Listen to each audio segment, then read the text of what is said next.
I've been living with this burden for 3 years, since 2016 when they started changing everything, and to have that burden lifted off of my soul I've never felt happier or more at peace with myself than I have right now.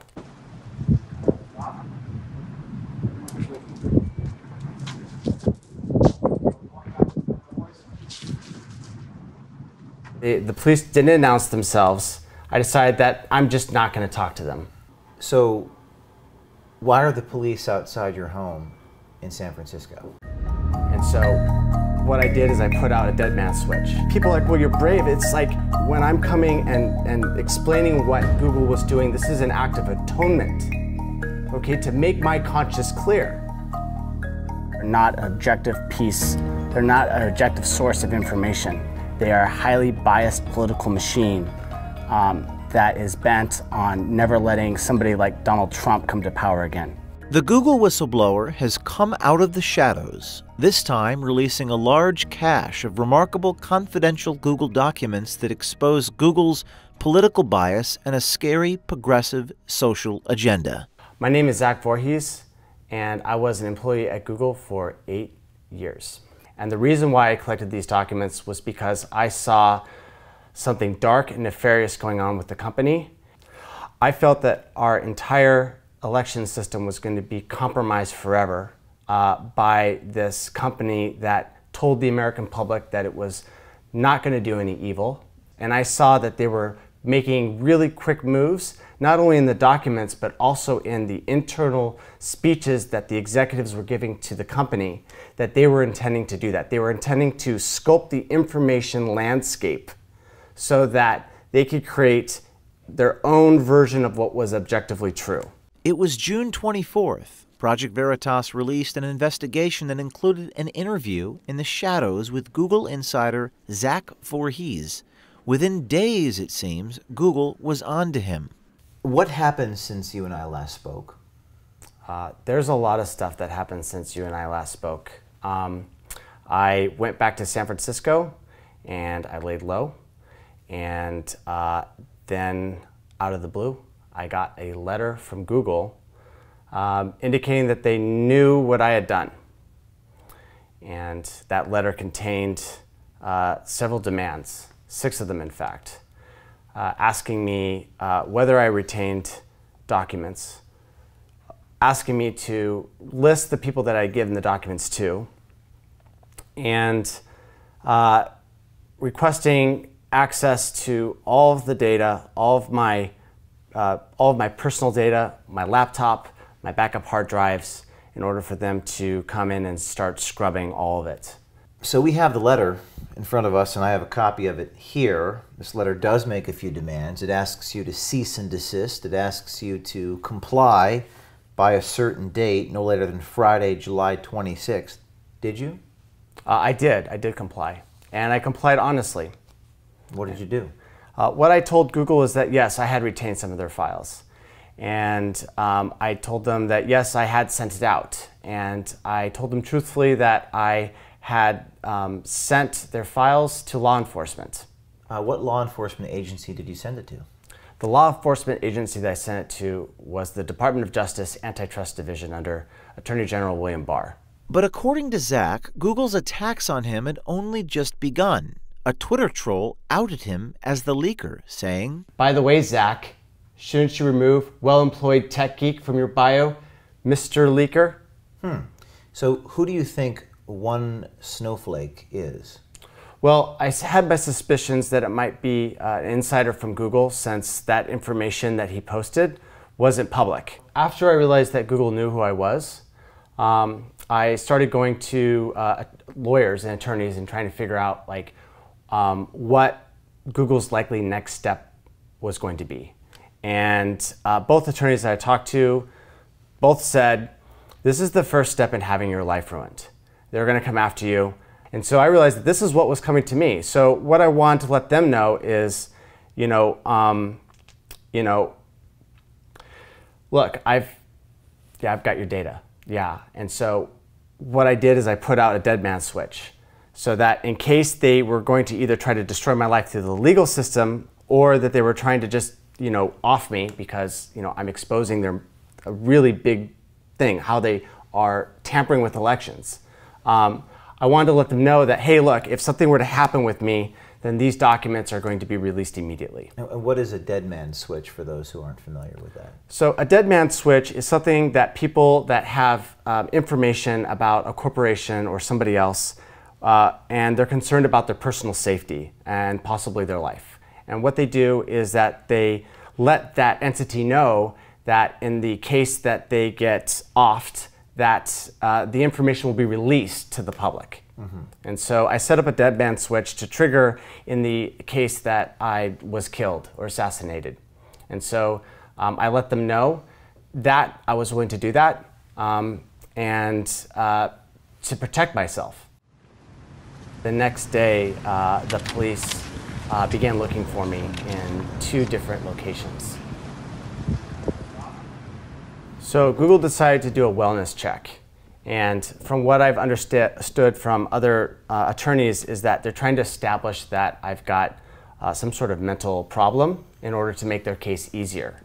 And this is a large way in which they intimidate their employees that go rogue on the company. San Francisco police confirmed to Project Veritas that they did indeed receive a, quote, mental health call, unquote, and responded to Zach's address on that day. Are you worried about your safety?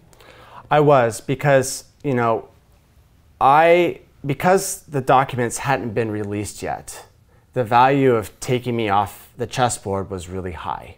And the expense of, taking me down, in which I wasn't well known, was very low. If nobody knows who somebody is, then if they take them off, then it's a conspiracy theory that the real reason was because of some nefarious cause. And so what I realized is that I needed to both increase the expense that Google would take to do something bad and also reduce the value of that successful operation.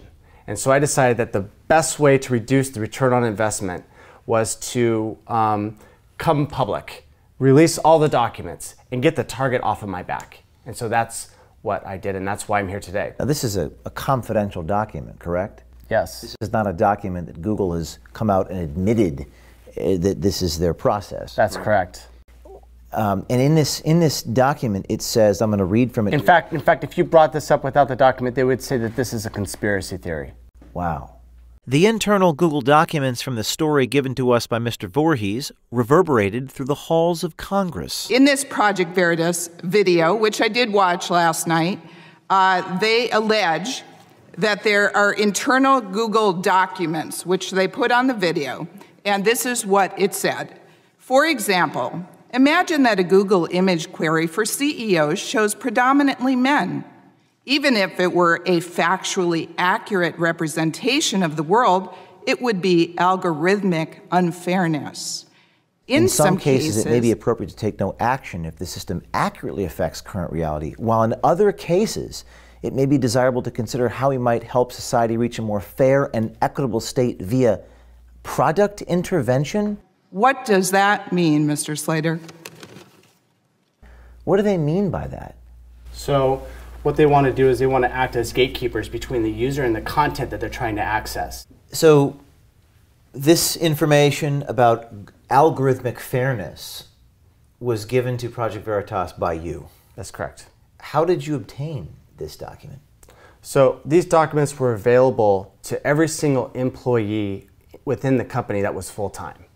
And so as a full-time employee at the company, I just searched for some keywords and these documents started to pop up. And so once I started finding one document, I started finding keywords for other documents, and I would enter that in and continue this cycle until I had a treasure trove, an archive of documents that clearly spelled out the system, what they were intending to do in very clear language. So what you're saying is the public's right to know this information has a far greater value than whatever they can do to you personally as a result of you sitting and going on camera talking about it. That's right. I mean, if I'm just on camera, then it's just some dude's opinion. And who knows what that person's thinking. When they see the documents themselves, they're going to be shocked, they're going to be terrified, and they're going to be like, how can Google so blatantly lie to the American public and lie to Congress when there is a pile of evidence showing that what they're saying is untrue? Here is another one of the documents that you leaked to us. This is, well, tell us what this is. Okay, so this is a blacklist, one of many blacklists that are at Google. This particular blacklist is showing which news sites aren't going to show up underneath the search bar when people are searching on their Android phones. And what they're doing is that they're saying, okay, well, Newsbusters, The Gateway Pundit, National Enquirer, Media Matters, InfoWars, they're not going to appear, on their search results. And they're telling people that, oh, they don't have any blacklist. This is all done. They don't have any political ideology. They don't have any political bias. But it's really clear that they do. And if Google wants to have political bias and they want to say that they've got political bias, that is their right as a company. But for them to go under oath and say that these blacklists don't exist, while employees like me are able to just search through the internal search engine of the company and see that they do, is hypocritical at the least, and it's perjury at the worst. Yeah, a lot of people ask us, what's the solution to this problem? Seems like what you're saying is the solution is to be honest about what it is that you're doing, at the very least. Do you think there are any solutions beyond that? I think that Google needs they've got a fiduciary responsibility to their stockholders to inform them of what the business is doing, because they've invested into the company. And I'm a stockholder myself. Well, Congress holds Google exempt, says they're just a platform. They're not interested in meddling in content or having an editorial position on anything. What do you say to that? Google is playing both sides of the game. On one hand, they're saying that they are a platform and that they are immune from being sued for the content that they host on their website. On the other hand, they're acting as a publisher in which they're determining the editorial agenda of these certain companies, and they're applying that. And if people don't fall in line with their editorial agenda, then their news articles get deboosted and deranked. And if people do fall in line with their editorial agenda, it gets boosted and pushed to the top. You're one of a few people who have come to Project Veritas from the inside. You are someone who very recently worked for Google. In fact, you were speaking to us while you were an employee. Should others at Google come forward like you did? Yes, and the thing is that for the people that are inside of Google right now, there's a lot of them that see what's going on and they're really scared. And they see what's going on. They're like, "What the heck? Like, this wasn't the company that they signed up for." And a lot of them probably feel guilty, like I did. Like, I felt incredibly guilty working for this company. You decided to come forward. There are people within Google who are maybe on the fence about coming forward, and as you said, they are afraid of what might happen to them or something else. What is your message to those people on the fence? I'm hoping that those that want to do something are going to be compelled to act, and that we together can come together and defend ourselves in the case of litigation. A lot of people are going to be fascinated by you as a person, you as a human, willing to do this. I harp on it because it's quite extraordinary to people. We get asked these questions the most. What compels someone to sit in that seat in our offices and to go public like you have done? I mean, some say that you're a hero. Some are going to say that you have extreme moral courage. Some might say you're kamikaze or you're ignorant of what might happen to you. What do you say to them? Here's what I say to them. I always thought that when the time came to do the right thing in a big way, that I would always be the one that stood up and did the right thing. And I got tested because I was making a lot of money at Google. My yearly income from Google was $260,000, okay? Once you factored in the stock, okay? Wow. And so I had every incentive in the world to stay at the company and just click the paycheck. And I know that that's the decision most other people would make, which is just to collect the paycheck. But I could never live with myself knowing that if Google was able to implement the plans that they were planning, that I, at the moment of choice, backed out because I was selfish. And I didn't want to have that on my conscience. And I felt guilty. And you know, people are like, well, you're brave. It's like the feeling that I participated in what they were doing was actually worse. I feel that when I'm coming and explaining what Google was doing, this is an act of atonement, okay, to make my conscience clear. And if I didn't do this, then I'd have to live with myself for the rest of my life. And people aren't going to understand what I'm talking about until they see the documents, because it's really that bad. You know, they can stop like one or two of us, but they can't stop all of us coming out and explaining to the American public that this is what's happening, that Google is not who they say they are. I've been living with this like burden for 3 years, since 2016 when they started changing everything, and you know, and to have that burden lifted off of my soul is, I've never felt happier or, you know, more at peace with myself than I have like right now. How did you come to find Project Veritas? How did you come to find us in your journey to go public? So the reason why I came to Project Veritas to do this disclosure is once I knew what Google was doing and I had an amount of documents to prove my thesis, I started to ask my network about who I could trust to, you know, get this out. And Project Veritas came up over and over and over again, as they were the only journalist, you know, outlet with enough integrity to be able to put this out to the American public. And what other people told me is, don't go to the establishment players. Don't. Why not?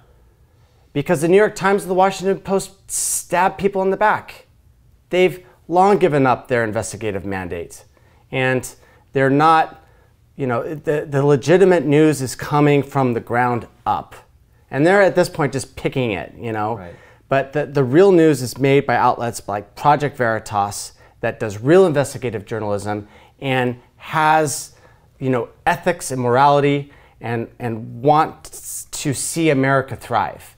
I don't think a lot of these other news organizations actually want to see America thrive. I think they want to see it fall, you know? And so, you know, I knew that I could trust you, and honestly, the reason why Project Veritas has so much credibility is because of you, James, because you have the moral fortitude to stand behind this. And so I realized that I could put my back to you. And so that's what I'm doing, and you haven't let me down. And I appreciate everything that you've done for me and all the whistleblowers that have come forward to expose corruption. This year, insiders approached Project Veritas and told their stories, exposing the giants in Silicon Valley. Thanks to the bravery and courage these insiders are showing, big tech is being held accountable. This is a watershed moment. It's not the New York Times or CBS News doing the work. It's individual citizens, anonymous heroes who put their careers on the line, and they've struck a nerve and found their voice at Project Veritas. People always ask me, what can I do? You can follow the lead of Eric Cochran and the Google Insider. You too can be brave, wear a camera, and contact us securely at projectveritas.com/brave.